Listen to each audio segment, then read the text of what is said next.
All right, diving right in today, we're tackling a really interesting matchup in the IPL, the Sunrisers Hyderabad, famous for their explosive batting lineup, but they've been having some issues lately, especially against the Kolkata Knight Riders. Yeah, and that's exactly what we're digging into today, isn't it? Some of our listeners have been really curious about SRH's opening pair, Travis Head and Abhishek Sharma. They're usually such a powerhouse, but they haven't quite clicked against KKR, have they? Nope, not at all. Seems like you guys are keen to get into the nitty-gritty, all the tactics and those fascinating player matchups.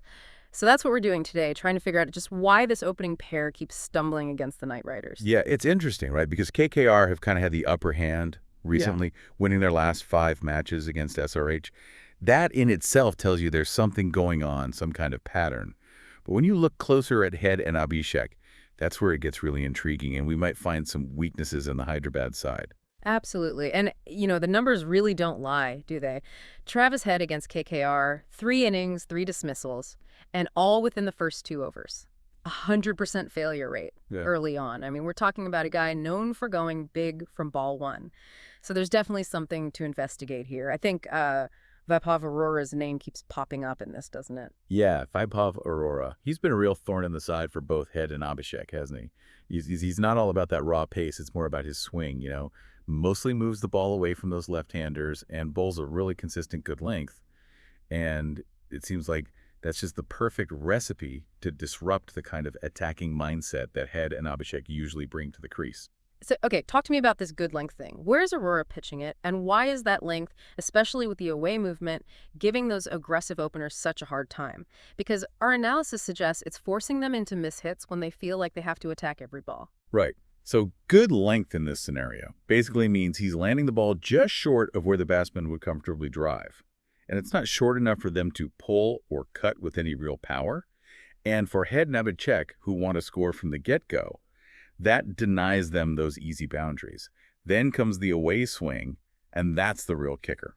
Because they feel like they absolutely have to attack. They end up reaching for the ball, and that movement away, well, that just increases the chance of a leading edge, flying to a fielder, or a mistimed shot that doesn't have the distance. Imagine it like he's taking away their power zones and making them play riskier shots. And the analysis, it even gives us concrete examples of Heads struggling against Aurora, right? A dismissal, then a boundary where he didn't look completely comfortable. It kind of just looped over mid-off, and then another clean dismissal. What's remarkable, though, is one of those outs was from a defensive shot. That just shows you the pressure Aurora's piling on. Absolutely. Yeah. Even when Head tries to, tame that aggression and play a bit more cautiously, Aurora is just too accurate. He can't settle in. That scoreboard pressure coupled with Aurora's line and length, it just forces his hand. He needs to rotate the strike, get things moving. And against Aurora, that often leads to a false shot, even when he's trying to defend. It's a classic example of how a bowler who's really disciplined and accurate can counter a batsman's natural attacking instincts. And it's not like it's just Head having a tough time with Aurora, is it? Abhishek Sharma, who also likes to go hard at the top, has been facing similar problems. The stats are pretty clear, just 17 runs off 22 deliveries against Aurora, all in those crucial power play overs. And we're talking 6 false shots and only 4 attempts to actually hit a boundary. So even when Abhishek tries to be a bit more cautious against him, it seems like Aurora still has the edge, doesn't he? It's fascinating, isn't it? They have contrasting styles, but both struggle against Aurora. Head loves to attack, and Aurora's figured out how to use that against him. Abhishek, maybe because he's seen Head struggle, or as part of his own plan, sometimes starts a bit more cautiously against Aurora. But still, no breakthrough. Maybe it's not just a technical advantage that Aurora has, maybe it's a mental thing too. Creating doubt, hesitation in the minds of both openers the moment he steps up to bowl. Now, it's not just Aurora causing problems for Abhishek, is it? The analysis talks about Harshit Rana's success with those wide, slower balls. Apparently, Abhishek has been dismissed by this kind of delivery 6 times out of 36. That's a pretty significant weakness, wouldn't you say? Yeah, definitely.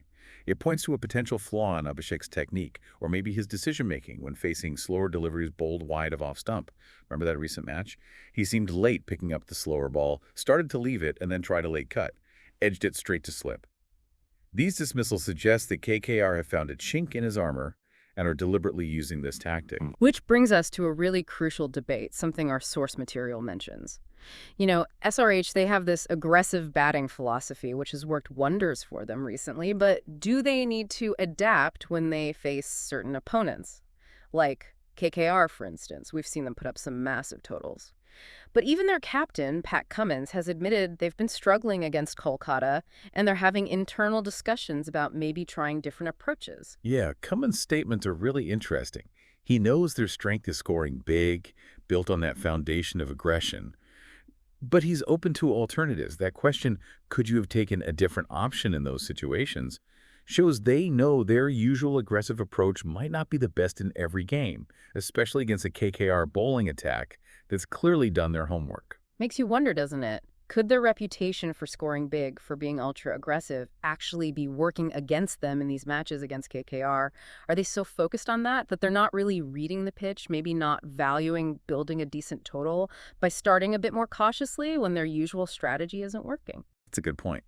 It's possible that being known as these high-scoring, aggressive batters is becoming a bit of a fixed mindset. In T20 cricket, it's all about being adaptable. What works against one team on one pitch might be totally useless against another team in different conditions.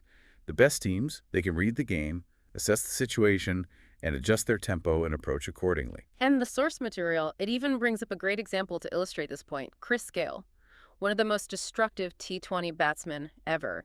He actually chose to play out a testing new ball spell from Bhuvneshwar Kumar during his record-breaking innings. So even the most naturally aggressive players know when it's smarter to be a bit more cautious against a specific bowler. Fantastic example. Gayle, known for hitting huge sixes, attacking relentlessly, he showed real game intelligence. He respected a top-quality bowler who had the conditions in his favor and waited for the right moment to unleash. This tells us that being aggressive in T20 isn't about attacking every single ball, especially at the start against a strong bowling attack. Sometimes, absorbing the pressure, waiting for that perfect opportunity to strike back, that's the better strategy. Looking ahead, the analysis reminds us that SRH and KKR are playing each other again on May 10th in Hyderabad. And with their recent struggles against KKR and their position in the league potentially a bit shaky, they might have 3 losses in their first 4 games. And only 2 league matches left after this KKR game. This upcoming match feels pretty crucial. It'll be interesting to see if SRH have learned from their previous encounters and actually tweaked their strategy, especially in those first few overs. Yeah, May 10th, that's going to be a big test for SRH, a real indicator of whether they've adapted. Will they stick to their guns, go ultra-aggressive no matter what, or will they be a bit more calculated? Especially how Head and Abhishek handle those early overs against Arora.